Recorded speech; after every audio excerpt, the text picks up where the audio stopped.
the assurance that we receive through salvation or eternal life.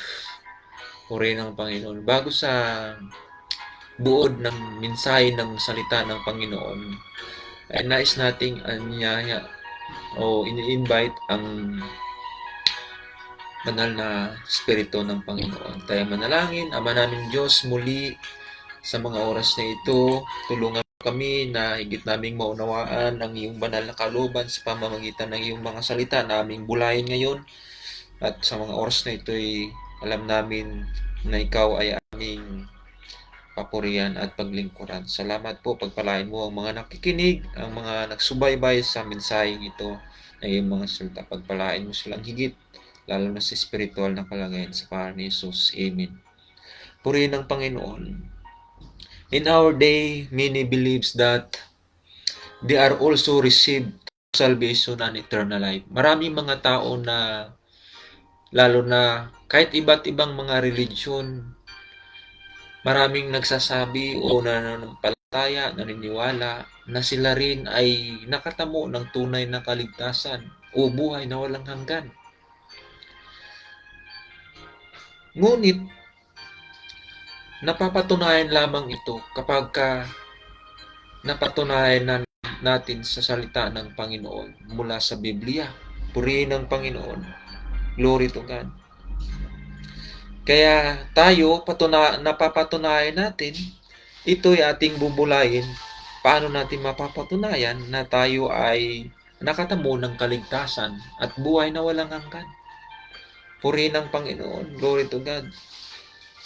Kaya salamat sa Diyos dahil mayroong salita na gabay natin, na magdadala sa atin sa tamang paglilingkod sa katotohanan.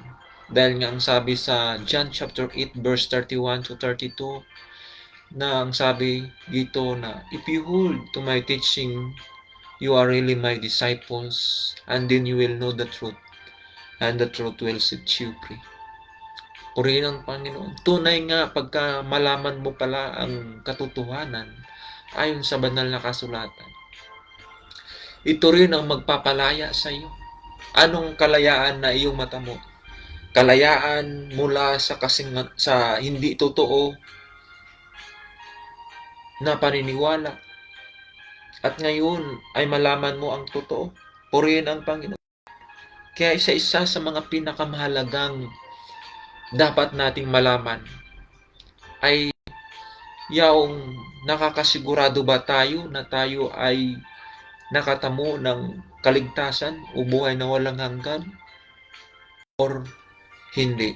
Dahil sa ating panahon ngayon, maraming naniniwala na sila nakasigurado rin dahil sa kanilang mga gawang mabuti. Pero hindi nasukatan ang sariling kaunawaan. Dahil ang sariling kaunawaan ay tungo sa kapahamakan. Kaya narapat lang na dapat tayo nakabase sa banal na kasulatan, sa salita ng Panginoon. Kaya pag iyong basihan ang salita ng Panginoon, 100% diyan ka makakasigurado na ikaw talaga ay tunay na nakatamo ng kaligtasan at buhay na walang hanggan. Purihin ang Panginoon. Ngayon, paano tayo makasigurado na tayo ay nakatamo ng kaligtasan o buhay na walang hanggan? Una, mga iniibig, we believe in God, in the gospel of Christ, preached by the living apostle and his companion. Yan ang number 1. Kailangan sumampalataya ka, maniwala ka, o sumampalataya ka sa Ebanghelyo ni Kristo na dala ng kanyang sinugo at kanyang kasamahan. Purihin ng Panginoon, yan po ang una. Ang sabi sa Mark chapter 16 verse 15 to 16, ganito po ang sabi. He said to them, go into all the world and preach the gospel to all creation. Whoever believes and is baptized will be saved, but whoever does not believe will be condemned. Purihin ng Panginoon. Kaya, Ano ang sabi sa banal na kasulatan? Na nung ipinangaral ng mga apostol ang ebanghelyo ni Kristo at nung sumampalataya ang mga tao sa kanila, sila nagpabautismo at nung sila ay nabautismuhan, sila naligtas. Purihin ng Panginoon, glory to God. Yan ang isa sa mga katunayan na tayo ay nakasigurado na tayo ay ligtas at natamo natin ang buhay na walang hanggan. Purihin ng Panginoon. Kaya napakaliwanag mga iniibig na kapag tayo pala ay sumampalataya sa mga apostol at nagpabautismo sa kanila, tayo ay nakakasigurado na tayo ay ligtas. Purihin ng Panginoon. Kaya ang sabi sa Romans chapter 1 verse 16, walang ibang makapagliligtas sa atin. Kahit hindi ko kayang iligtas kayo ang inyong kaluluwa. Hindi ko kayang bigyan kayo ng buhay na walang hanggan. Walang sino mang makapagliligtas sa atin, kundi ang salita ng Diyos kapag iyong sampalatayanan. Purihin ng Panginoon, ang salita ng Diyos na dala ng kanyang mga sinugo. Ang halimbawa nito ay sa Romans chapter 1 verse 16. Si Apostol Pablo, nung siya nangaral ng salita ni Kristo, at maraming sumampalataya sa kanya, pangangaral, doon nakatamo ng kaligtasan ang mga tao. Kaya ang sabi dito, for I am not ashamed of the gospel because it is the power of God that brings salvation to everyone who believes, first the Jews, then to the Gentiles. Purihin ng Panginoon, glory to God. Kaya napakalinaw mga inibig, na ang tangi lamang makapagliligtas sa atin ay ang salita ng Panginoong Kristo, ang ebanghelyo ng ating Panginoong Kristo, na dala ng pangangaral ng mga sinugo niya na mga apostol. Purihin ng Panginoon, glory to God. Kaya kapag nangaral sa iyo at hindi sugo ng Panginoon, pag tinanggap mo at nagpabautismo ka, hindi yan tunay na kaligtasan na iyong natamo. Sapagkat walang ibang binanggit sa Biblia na sinugo ng Panginoon kundi ang apostol at propeta lamang. At iyan ay patunayan natin mamaya sa Biblia. Purihin ng Panginoon. Kaya kailangan sa ating panahon ngayon, kailangan ang mga ngaral sa atin ay sinugo ng Panginoon. Gaya ni Apostol Pablo, siya nangaral, gaya ng 12 na apostol, sila nangaral, at nung sumampalataya ang mga tao sa kanila, tunay nga ang mga tao na yaon ay nakatamo ng kaligtasan at buhay na walang hanggan. Purihin ang Panginoon. Sa ating panahon, paano ito ma-apply? Dahil ang mga apostol noon ay patay na sila. Hindi na sila pwedeng mangaral pa muli sa atin at magbautismo sa atin. Kaya tingnan natin dito sa Romans chapter 10 verse 17, dito napapatunayan mga inibig na ang ating panampalataya, ang tunay na panampalataya ay dapat nanggagaling sa pakikinig at pakikinig ng salita ng Panginoon. Paano natin mapapakinggan ang salita ng Panginoon kung walang tagapangaral? Kaya ang sabi dito sa Romans 10:17, consequently, faith comes from by hearing and the message is heard through the word about Christ. Purihin ng Panginoon. Kaya napakaliwanag mga iniibig na ang tunay na panampalataya ay nanggagaling sa pakikinig at pakikinig ng salita ng Diyos, ng ating Panginoon Kristo. Purihin ng Panginoon, glory to God. Kaya nakailangan pala ang apostol na mangaral sa atin ay buhay na apostol. Purihin ng Panginoon. sapagkat nakatala sa banal na kasulatan ang lahat ng nangaral ng Ebanghelyo ni Kristo na nagbautismo sa tao, mga sumampalataya kay Kristo, ay ang mga sinugo ng Diyos na mga apostol sa panahon ng ating Panginoong Kristo. Purihin ng Panginoon, at sa ating panahon, paano ito ma-apply kapag mayroong buhay na apostol ang siyang mangaral sa atin at magbautismo, at ang kanyang kasamaan, nakakasigurado ka na ang bautismo na yan, tiyak ka na ikaw ay ligtas. Purihin ng Panginoon, glory to God. So how can a person believe if he has not heard the gospel of Christ? He could not have true faith in God. Wala siyang tunay na panampalataya na matamo. Dahil napakadaling sabihin, ako ay may panampalataya rin. Ngunit, mahirap patunayan. Purihin ang Panginoon. Kailangan ang panampalataya nakabase sa salita ng ating Panginoong Kristo. Purihin ang Panginoon, glory to God. Kaya nga ang sabi sa Romans chapter 10 verse 14, so how can a person believe if he has not heard the gospel of Christ? Paano siya makapanampalataya sa Ebanghelyo ni Kristo kung hindi niya mapakinggan ang salita ng Panginoon?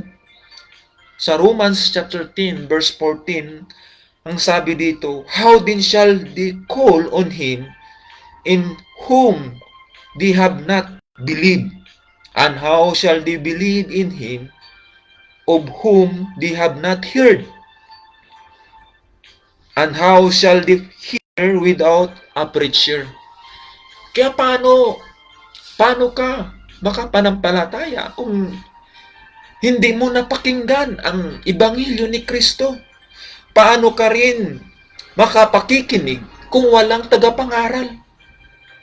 Kaya pansinin natin itong talata, tandaan po natin itong Romans chapter 10 verse 14.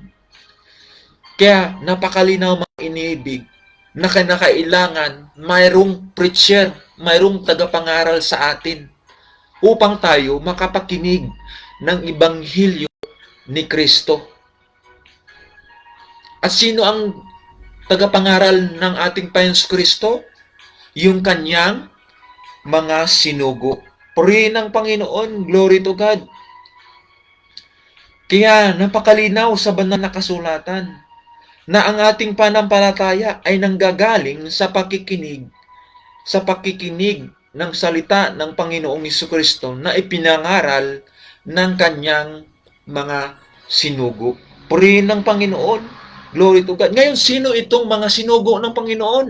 Sino itong preacher? Sino itong messenger ng Panginoon? Upang dalhan tayo ng Ebanghelyo ni Kristo, upang tayo pangaralan ng Panginoon, ng salita ng Panginoong Jesucristo.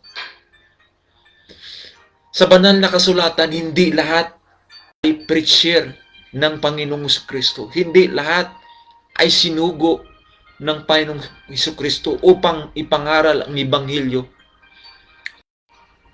Dito natin mapapatunayan sa banal na kasulatan, una alamin natin sa lumang tipan kung sino yung mga messenger, kung sino yung tagapangaral ng salita ng Diyos, yung mga sinugo ng Diyos. Una, alamin muna natin sa lumang tipan kung sino. Ang sabi sa Amos chapter 3 verse 7, surely that sovereign Lord does nothing without revealing His plan to His servant, the prophets. Sino daw ang sinugo at pinahayagan ng hiwaga ng Diyos sa lumang tipan? Walang iba kundi ang kanyang lingkod na propeta. Kaya pag sa panahon ng lumang tipan, walang ibang sinugo ang Diyos na ipangaral ang salita ng Diyos kundi ang mga propeta. Ang halimbawa nito ay si Moises, si Abraham, at iba pang marami pang propetang sinugo, tinawag ng Diyos. Kaya nung sumampalataya, sumunod sa mga propeta noon, naligtas sila. Pero yung hindi nakikinig sa sa salita ng Diyos na dala ng pangaral ng mga propeta noon sa lumang tipan, hindi sila naligtas. Hindi sila nakatamo ng buhay na walang hanggan. Hallelujah! Ngayon, ang tanong, sa ating panahon ngayon, sa bagong tipan, sino ang sinugo ng Diyos upang dalhin ang Ibanghilyo ng ating Panginoong Kristo para tayo makapakinig ng Ibanghilyo ni Kristo, para tayo makasampalataya, para tayo makatamo ng kaligtasan at buhay na walang hanggan? Sino? Ang sabi sa Matthew chapter 10 verse 5, ang sabi dito, "These 12 Jesus sent out and commanded them, saying, Do not go into the way of the Gentiles, and do not enter a city of Samaritans." Sino daw yung mga sinugo ng Panginoon Kristo sa bagong tipan? Ang 12 na apostol, ang 12 apostle of Christ. Purihin ang Panginoon. Glory to God. Sila ang tagapagdala ng tunay ng Ibanghilyo ni Kristo. Sila ang mga nangangaral ng salita ng Panginoon Kristo upang ang mga tao makapakinig ng Ibanghilyo ni Kristo, upang ang mga tao makapanampalataya at sila ay tumanggap ng kaligtasan at sila ay magpabautismo at tumanggap ng kaligtasan. Purihin ang Panginoon. Glory to God. So the Lord send the man to be His prophets and apostles, so that His word can be preached to us, and we can have faith, true faith, and attain true salvation. Purihin ang Panginoon. Glory to God. Kaya sila ang sinugo ng Diyos na tagapagdala ng tunay na Ibanghilyo ni Kristo. Kaya ano pa ang patunay sa Luke chapter 11 verse 49? Because of this, God in His wisdom said, I will send them prophets and apostles. Purihin ang Panginoon. Glory to God. Kaya ang Diyos pala nagsusugo ng propeta at apostol. Alam natin sa lumang tipan ay propeta at sa bagong tipan sa ating panahon ay apostol. Purihin ang Panginoon. Glory to God. Ang Diyos nagsusugo upang ipangaral ang Ibanghilyo ng ating Panginoon Kristo upang matamo natin ang kaligtasan at ang buhay na walang hanggan. Purihin ang Panginoon. Glory to God. Walang ibang binanggit. Napakaliwanag. Dalawa lang ang pangunahing sinugo ng Panginoon, propeta at apostol. Purihin ang Panginoon. Glory to God. Kaya mga iniibig, napakalinaw mga iniibig na ang kasiguraduhan ng ating kaligtasan at tunay na panampalataya ay naggagamit sa pakikinig ng salita ng ating Panginoon Kristo na dala ng sugong apostol. Purihin ang Panginoon. Glory to God. Ngayon, pangalawa, ano pa ang kasiguraduhan ng kaligtasan o buhay na walang hanggan na ating natamo? Pangalawa, we must baptize by the Lord's apostle sent or by His companion. Kailangan mabautismuhan tayo sa sinugo ng Diyos na apostol at sa kanyang mga kahan. Purihin ang Panginoon. Glory to God. Dahil sa ating panahon ngayon, hindi lang maraming mga preacher ang nangangaral ng Ibanghilyo ni Kristo, kundi marami din ang nagbabautismo sa mga tao. Purihin ang Panginoon. Kaya yan ang pangalawang kasiguraduhan na nakatiyak tayo ay ligtas kapag tayo ay nabautismuhan sa sugong apostol at sa kanyang samahan o sa kanyang kasamahan. Purihin ang Panginoon. Kaya ang sabi sa Matthew chapter 28 verse 19 to 20 na ang sabi po ng salita ng Diyos, Therefore, go and make disciples of all nations, baptizing them in the name of the Father, and of the Son, and of the Holy Spirit, and teaching them to obey everything I have commanded you.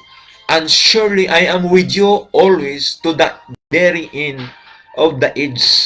Purihin ng Panginoon. Glory to God. So napakalinaw po sa banal na kasulatan na ating nabasa na ang sinugo ng Panginoong Kristo ang ay kanyang mga alagad na mga apostol, at ang kanyang sinugo, paano niya sinugo? Babautismuhan daw sa pangalan ng Ama, ng Anak, at ng Espiritu.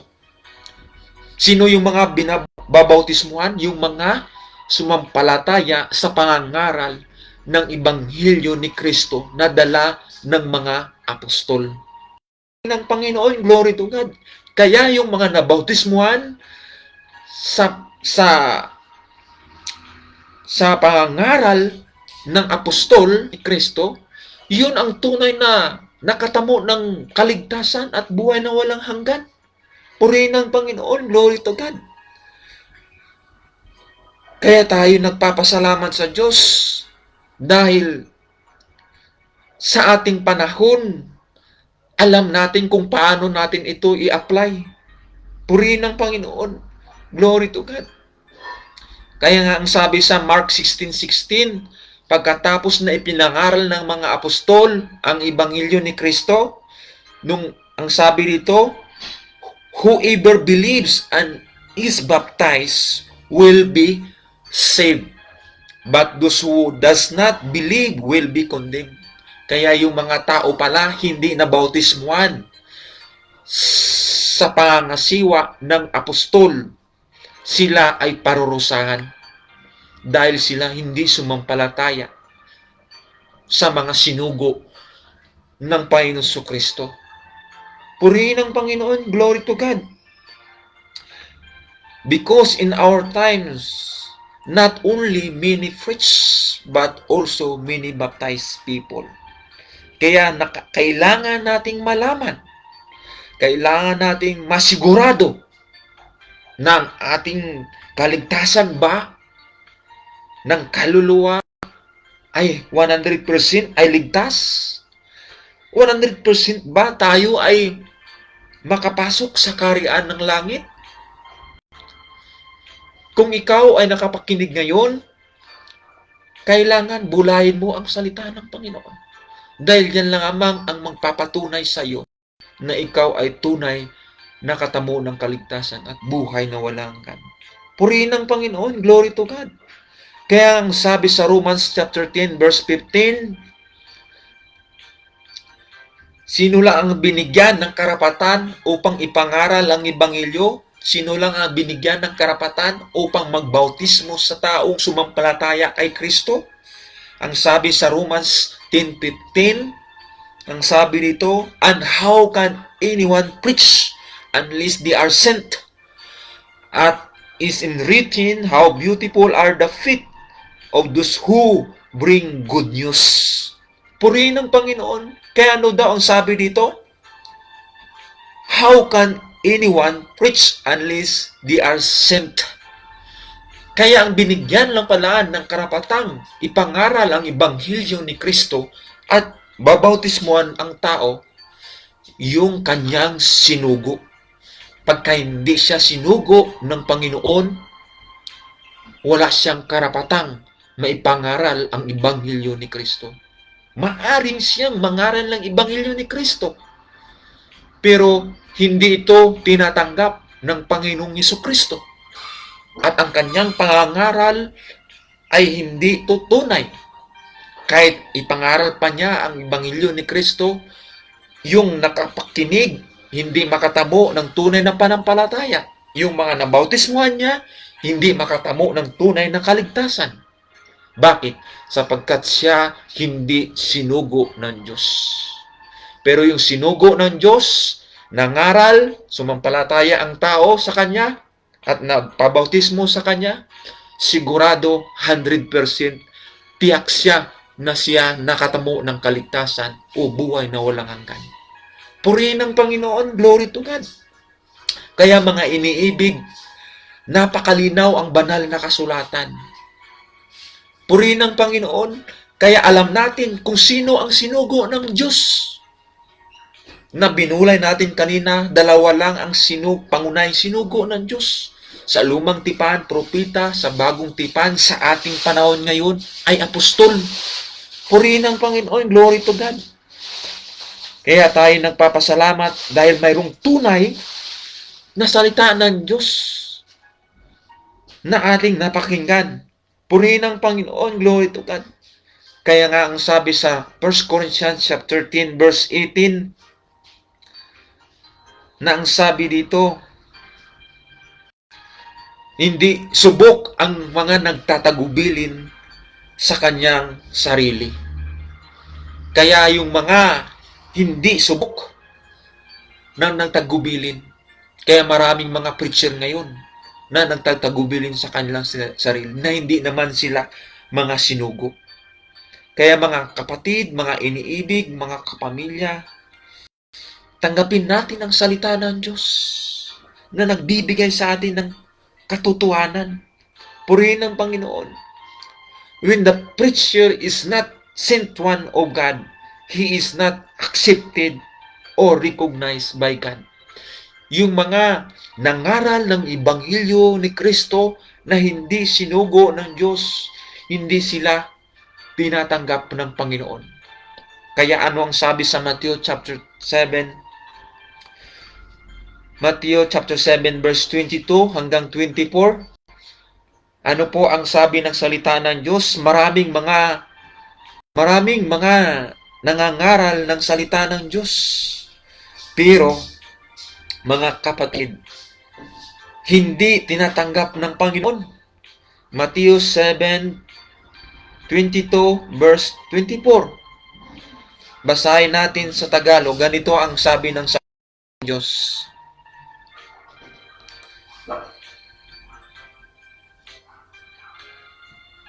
Ganito ang sabi ng salita ng Diyos. Marami ang nagsasabi sa akin sa araw na yaon, Panginoon, Panginoon, hindi baga nagsisipagluhula kami sa inyo pangalan at sa pangalan mo'y nangapalayas kami ng mga demonyo at sa mga pangalan mo'y nagsigawa kami ng maraming gawang makapangyarihan at kung magkagayoy ipahayag ko sa kanila, kailanman hindi ko kayo nakakilala.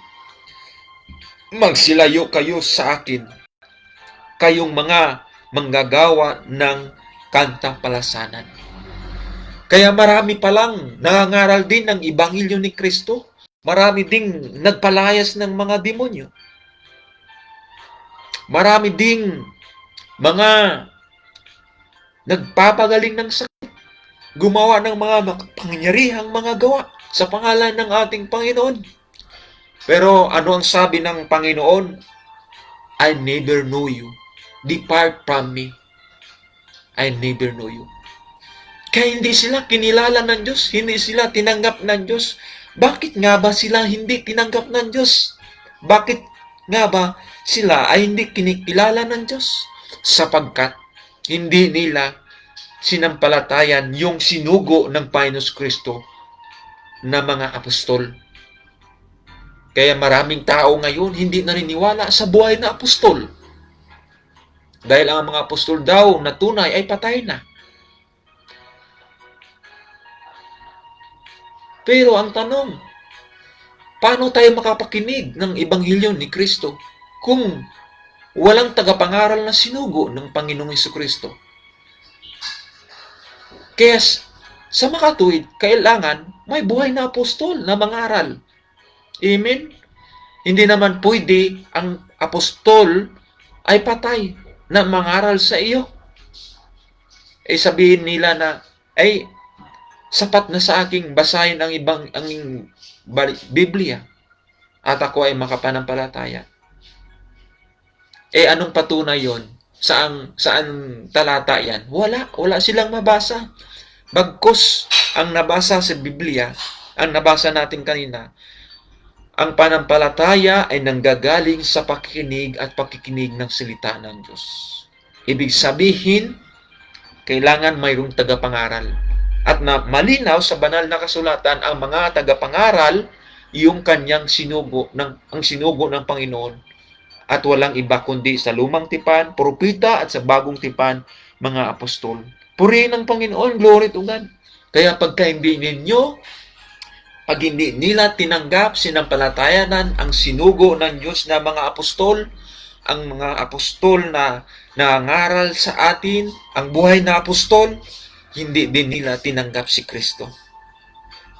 Ano ang patunay? Sa John chapter 13 verse 20, ang sabi dito, sa Juan 13 verse 20, very truly I tell you, whoever accepts anyone I send, accept me.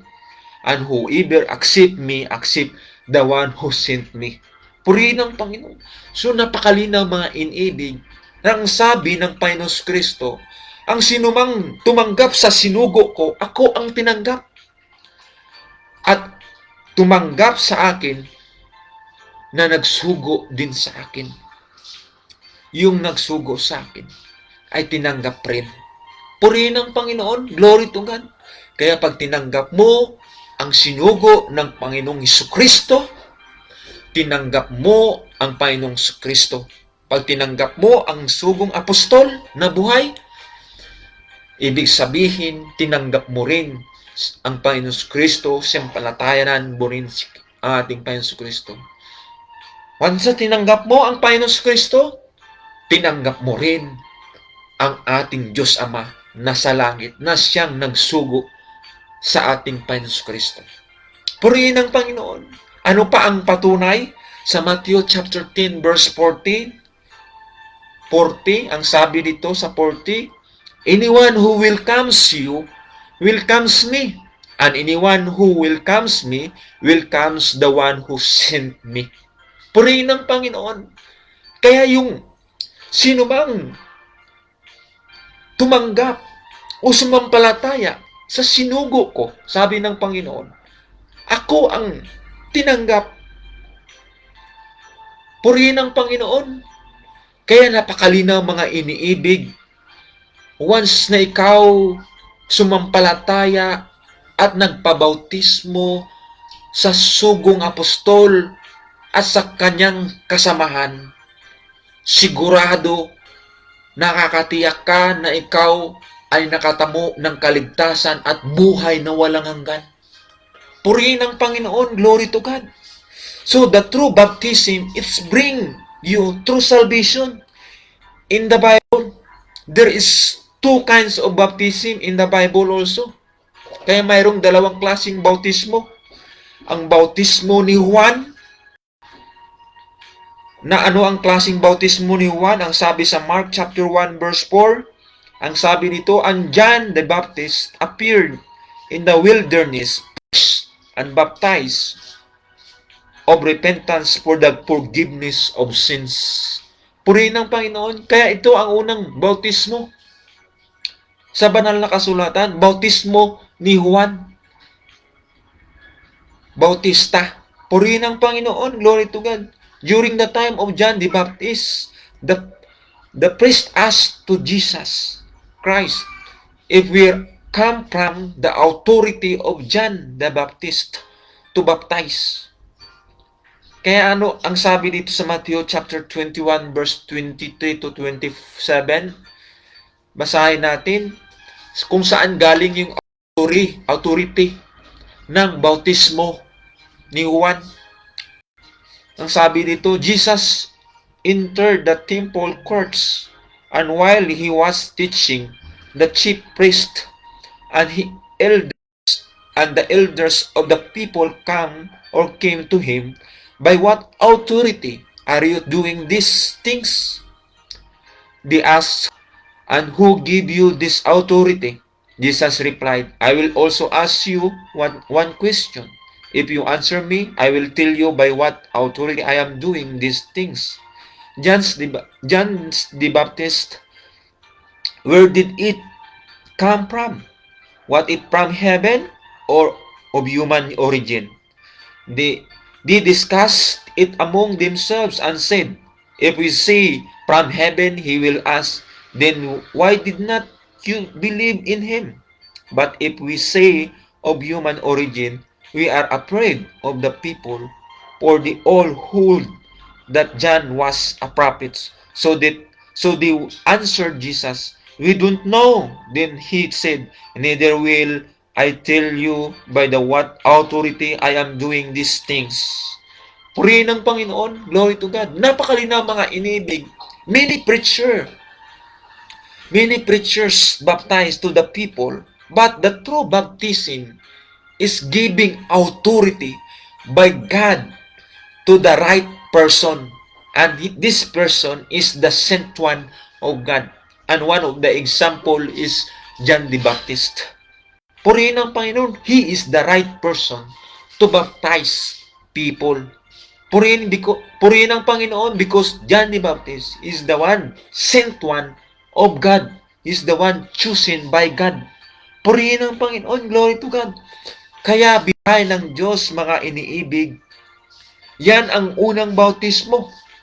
Ang bautismo ni Juan Bautista. At ang pangalawang bautismo na ito'y nasa ating panahon ngayon, ang pangalawang bautismo ay bautismo ng mga apostol. Purihin ng Panginoon, glory to God. Kaya nga ang sabi sa Acts 2:38, this baptism was fulfilled by Christ in our time, because not only for repentance to forgive their sins, but to receive the Holy Spirit and also the salvation and eternal life.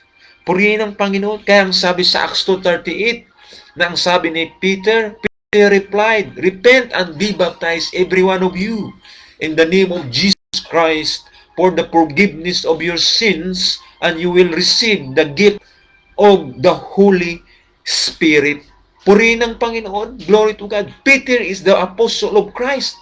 Those who are believe in Him truly will receive forgiveness and Holy Spirit from God. Purihin ng Panginoon. And the same time also in Mark 16:16, those who are believe and baptized from the apostles' teaching, from the apostle preaching, 100% they will save. Purihin ng Panginoon. Glory to God. Ano sabi sa Acts chapter 1 verse 5? For John baptized with water, but in the few days you will be baptized with the Holy Spirit. Purihin ng Panginoon. Kaya mayroon palang pangalawang bautismo, ang bautismo ng mga apostol. Purihin ng Panginoon. Ang sabi sa Matthew chapter 28 verse 18 to 20, ang sabi dito, then Jesus came to them and said, all authority in heaven and on earth has been given to me. Therefore go and make disciples of all nations, baptizing them in the name of the Father and the Son and of the Holy Spirit, and teaching them to obey everything I have commanded you. And surely I am with you always to the very ends of the age. Purihin ng Panginoon, glory to God. Through Christ and His apostles, the baptism was fulfilled. Purihin ng Panginoon, glory to God. Ito mga iniibig, ang tunay na bautismo ng mga apostol. Pag ikaw na bautismuhan sa bautismo ng mga apostol, tiyak ka na ikaw ay ligtas. Tiyak ka sa iyong kaligtasan sa buhay na walang hanggan. Purihin ng Panginoon, glory to God. Kaya napakalinaw mga iniibig sa banal na kasulatan. Paano tayo makakasigurado na tayo ay ligtas? Hallelujah. Number 1, sumampalataya ka sa mga sinugo ng Diyos na mga apostol at sa kanyang samahan. Pangalawa, ikaw ay magpabautismo sa mga sugong apostol at sa kanyang samahan. Tiyak ka na ikaw ay ligtas. Purihin ng Panginoon, glory to God. Ang tanong mga iniibig, ang kanyang kasamahan ay mayroon di bang karapatan na magbautismo sa tao? Ang kasamahan ng apostol na buhay? Opo, mayroon. Mayroon siyang karapatan sapagkat binigyan din siya ng karapatan ng apostol na buhay. Salamat sa Diyos. Sa Pentecostal Missionary Church of Christ Fort Worth, mayroon tayong buhay na apostol na kung saan totoo sa Biblia na ang patungkol sa tunay na kaligtasan at buhay na walang hanggan. Tinularan natin ang Biblia. At yan dapat nating sundin. Sabi naman ng iba, gaya-gaya lang kayo sa Biblia. Ano pa ba ang ating gayahin? Ibang libro? O ating sariling kaunawaan? Of course, hindi po. Kailangan doon tayo sundan natin ang utos o ang kalooban ng Diyos sa banal na kasulatan. Purihin ang Panginoon, glory to God. Kaya hindi sapat na ang pastor lang ang nangasiwa sa simbahan at siya ay magbautismo sa tao. Dahil ang pastor walang karapatang may pangaral ang Ebanghelyo ni Kristo. Wala siyang karapatang magbautismo sa tao kung hindi siya binigyan ng karapatang patungan ng kamay ng apostol. Kaya, kailangan buhay na apostol sapagkat yun ang magpapatong ng kamay sa kanya para bigyan siya ng authority para bautismuhan ang mga taong ipinangaralan niya ng Ebanghelyo ni Kristo. Ang halimbawa nito mga iniibig, si Timoteo. Siya ay kasamahan ni Apostol Pablo.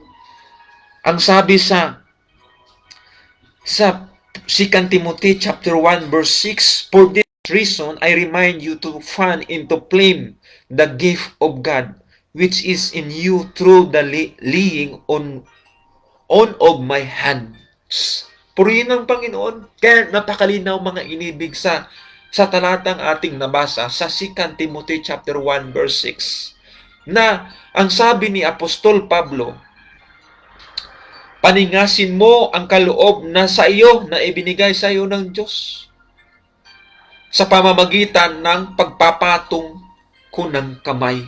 Purihin ng Panginoon. Kaya si Timoteo pinatungan ng kamay upang ipangaral ang Ebanghelyo ni Kristo upang magbautismo sa tao. Kaya yung mga sumampalataya kay Timoteo na hindi naman apostol, na siya ay sinugo ng apostol, nakatanggap ng tunay na kaligtasan at buhay na walang hanggan. Purihin ng Panginoon, glory to God. Kaya nga ang sabi sa 1 Corinthians chapter 4 verse 17, "For this reason I have sent you, I have sent to you Timothy, my son, whom I love, who is faithful in the Lord. He will remind you on my way on life in Christ Jesus, which agrees with what I teach everywhere in every churches." Kaya, napakalinaw na si Timothy o Timoteo ay sinugo ng apostol. Paano sa sinugo? Binatungan muna siya ng kamay ni Apostol Pablo. Purihin ng Panginoon. Ngayon sa ating panahon, paano natin ito ma-apply? Paano ito mangyari sa atin kapag mayroong buhay na apostol sa ating panahon? Purihin ng Panginoon. Kaya ang lahat ng mga pastor sa church, pinatungan ng kamay ni Apostol Arsenio Periol sa Pentecostal Missionary Church of Christ Fort Worth. Purihin ng Panginoon. Sila nangaral ng Ebanghelyo ni Kristo at nagbautismo sa tao. At yung mga nabautismuhan, yun yung mga nakatamo ng tunay na kaligtasan at buhay na walang hanggan. Sapagkat sumampalataya sila sa sinugo ng Panginoong Kristo. Ganito lang yan mga iniibig. Kapag ikaw ay sumampalataya sa Diyos Ama, kailangan sampalatayanan mo si Kristo na sinugo ng Diyos Ama sa lupa. Once na sinampalatayanan mo si Kristo na iyong tagapagligtas, kailangan sampalatayanan mo rin ang kanyang sinugong apostol. Ngayon, once na nasampalatayanan mo ang mga apostol, ang apostol ni Kristo, lalo na ang buhay na apostol, ibig sabihin, sinasampalatayanan mo rin ang kanyang mga kasamahan sa church na mga pastor, lahat ng mga kasamahan niya na pinatungan ng kamay ng apostol. Purihin ang Panginoon, ganyan lang mga inibig. Ang linya ng ating tunay na panampalataya at katiyakan ng ating kaligtasan at buhay na walang hanggan. Purihin ang Panginoon, glory to God. Kaya, yan mga iniibig ang katiyakan ng tunay na kaligtasan at buhay na walang hanggan. Purihin ang Panginoon, glory to God. At ang isa pang halimbawa nito ay si Apostol Pablo.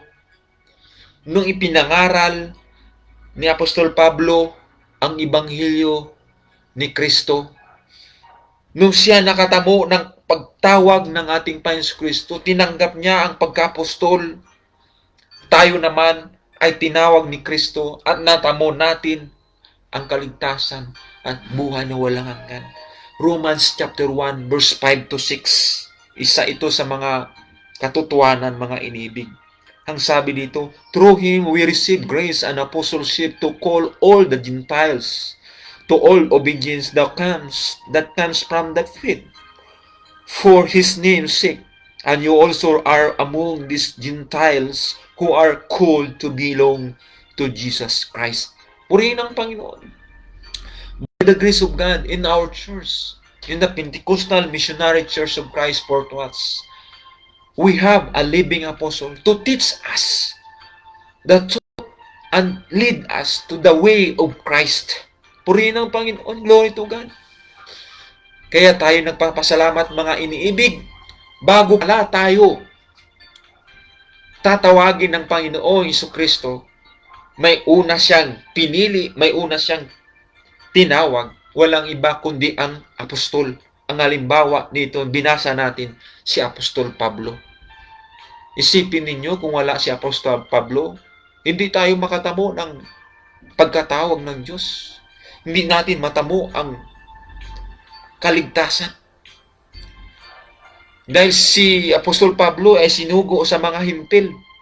Ang hintil kasi yun ang labas sa Israel at kabilang tayo doon. Hindi natin natamo ang kaligtasan na kung tutuusin ang Israel lang dapat ang nakatamo ng kaligtasan noon. Ngunit dumating yung biyaya, tinawag si Apostol Pablo at tayo ay nakatamo rin ng pangako. Walang iba kundi kaligtasan. Purihin ang Panginoon, glory to God. Kaya ang Panginoon, ito ang daan ng Panginoon Jesucristo. Once na sampalatayanan mo ang sinugo ng Panginoon Jesucristo na apostol, na buhay, nagpabautismo ka, tiyak ka na ikaw ay ligtas. Tiyak mo na ikaw ay makatamo ng buhay na walang hanggan. Ito ang daan ng Panginoon Kristo tungo sa kaharian ng kanyang Ama sa langit. Dahil ang sabi sa John chapter 14 verse 6, I am the way, the truth, and the life. No one can see the Father unless through me. Purihin ang Panginoon, glory to God. Kaya napakalinaw mga iniibig. So, we have assurance of our salvation and eternal life because we believe and are baptized by those whom Christ sent. Purihin ang Panginoon, glory to God. Kaya tayo nakakasigurado na tayo ay ligtas at natamo natin ang buhay na walang hanggan sapagkat sinampalatayanan natin ang Panginoon Kristo, ang kanyang sinugo, nagpabautismo tayo. Kaya ang sabi sa huling talata sa John chapter 5 verse 24, Verily, or very truly I tell you, whoever hears my word and believes in Him, or believes Him who sent me, has eternal life, and will not be judged, but has crossed over from death to life. Purihin ang Panginoon. So mga iniibig, napakalinaw sa banal na kasulatan na ang sino mang nakapakinig ng salita ng Diyos at sumampalataya sa kanyang sinugo ay may buhay na walang hanggan. Purihin ang Panginoon. Glory to God. At hindi nahatulan sa kamatayan. Purihin ang Panginoon. Kaya napakaganda ang pangako ng Panginoon. Matamo mo ang tunay na kaligtasan. Matamo mo ang buhay na walang hanggan. Once na ikaw ay sumampalataya sa sinugo ng Kristo na nagdadala ng Ibanghilyo ng Panginoon. Purihin ang Panginoon. Ngayon, kung narinig mo ang katotohanan, pag ikaw ay nabautismuhan na sa Pentecostal Missionary Church of Christ na mayroong pangangasiwang apostol na buhay, magtapat ka. Iingatan mo ang kaligtasan na natamo mo. Dahil ang kaligtasan ito ay gaya ng regalo na ibinigay sa atin. Maari itong mawala. Maari itong iyong panatilihan kapag ikaw ay nanatiling naglilingkod sa Diyos. Mga iniibig, mga kaibigan, kapag ikaw hindi pa nabautismuhan sa mga sugo ng Diyos na apostol at sa kanyang samahan, mag-message kayo sa amin para kayo ay matulungan na mabautismuhan. Purihin ang Panginoon, glory to God. Kaya sa sanaling ito, narinig natin ang mga katotohanan, tayo manalangin. Ama naming Diyos, salamat po sa iyong dakilang pagliligtas sa amin. Sapagkat totoong napakalinaw ang iyong mga salita na mayroon kaming kasiguraduhan sa kaligtasan at sa buhay na walang hanggan na darating. Kaya Panginoon, tulungan mo ang bawat isa sa amin ngayon nakapanood, nakapakinig. Tulungan mo sila, abutin mo sila. Mahabag ka sa kanila, Ama. Hallelujah! Hallelujah! Salamat po, Ama. Binabalik namin sa iyo ang pagpupurit, pagpapasalamat. Pagpalain mo ang bawat isa sa amin. Sa pangalan ng aming Panginoong Hesus Kristo. Amen. Praise the Lord. Glory to God. Isang mapagpalang gabi sa inyo lahat. Maraming salamat po sa inyong panunood. Naway naunawaan nyo higit ang mga salita ng Diyos na nagdadala sa atin ng tunay na kaligtasan, buhay na walang hanggan. Kaya huwag po tayong mag-atuli sa ating mga sarili. Huwag nating pabayaan ang paglilingkod, ang sumampalataya sa Ebanghelyo ni Kristo. Dahil ang Panginoong Kristo ay malapit ng darating at kukunin tayo ng Panginoon. Happy rapture mga kapatid, mga iniibig. God bless you po. Maraming salamat. God bless.